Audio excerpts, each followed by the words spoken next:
एक साथी तो बैठे हैं, उन्होंने अपने परिवार के 3 जनों को खोया है। एक साथी बैठे हैं, इन्होंने 2 जनों को खोया है परिवार के। तो इनको कम से कम 1-1 करोड़ रुपए का मुआवजा और स्थायी नौकरी दी जानी चाहिए थी, जो कि मुख्यमंत्री जी ने नहीं दी। आज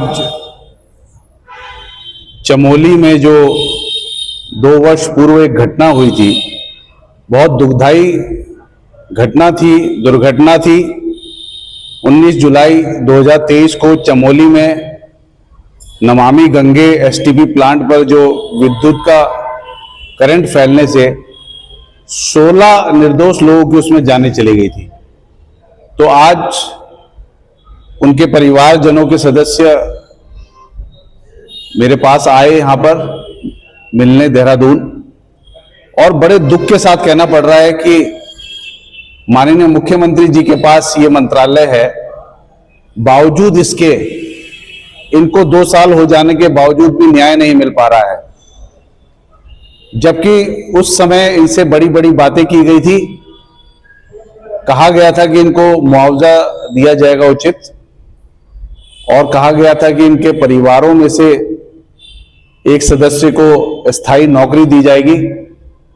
परंतु केवल 7 लाख रुपए देकर, मैं बताना चाहता हूं, 7 लाख रुपए देकर विभाग ने, जो पेयजल विभाग इसमें सबसे बड़ा दोषी है, जो कि एसटीपी का वहां पर निर्माण कर रहा था, जिसकी गलतियों के कारण 16 निर्दोष लोगों की जान गई है, उसने पल्ला झाड़ दिया है, 7 लाख रुपए देकर इतिश्री कर ली। तो आज उनके परिवारजनों के लोग यहां पर चमोली से मुझसे मिलने आए थे। तो मैं इस बारे में कहना चाहता हूं कि ये गूंगी बहरी सरकार सुनने वाली नहीं है। आज मैंने इनसे वार्ता की है, 2 साल से ये शांतिपूर्वक तरीके से समय दे रहे हैं, कह रहे हैं कि भाई हमारी मांगे पूरी की जाए। हमने अपने परिवार के व्यक्तियों को खोया है। एक साथी तो बैठे हैं, उन्होंने अपने परिवार के 3 जनों को खोया है। एक साथी बैठे हैं, इन्होंने 2 जनों को खोया है परिवार के। तो इनको कम से कम 1-1 करोड़ रुपए का मुआवजा और स्थायी नौकरी दी जानी चाहिए थी, जो कि मुख्यमंत्री जी ने नहीं दी। तो मजबूरन अब विवश होकर मुझे ये कहना पड़ रहा है कि मैंने इनको कहा है कल से अनिश्चितकालीन, क्योंकि वे 16 के 16 व्यक्ति उत्तराखंड की सेवा करते हुए सिस्टम की लापरवाही के कारण इस घटना का शिकार हुए हैं। तो मैं उन्हें शहीद मानता हूं। नौकरी करते हुए, कर्तव्य परायणता निभाते हुए उन्होंने अपनी जान दी है। तो शहीद को सही न्याय दिलाने के लिए शहीद स्मारक से बेहतर कोई जगह नहीं हो सकती, क्योंकि शहीद स्मारक उत्तराखंड के शहीदों का प्रतीक है, उत्तराखंड का प्रतीक है, उत्तराखंड की मांग में जो बलिदान जिन्होंने दिया था उनका प्रतीक है।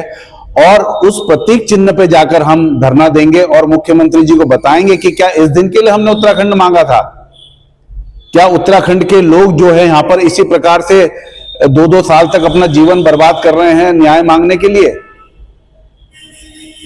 आपने जो इनसे वादा किया था उस वादे को पूरा करिए।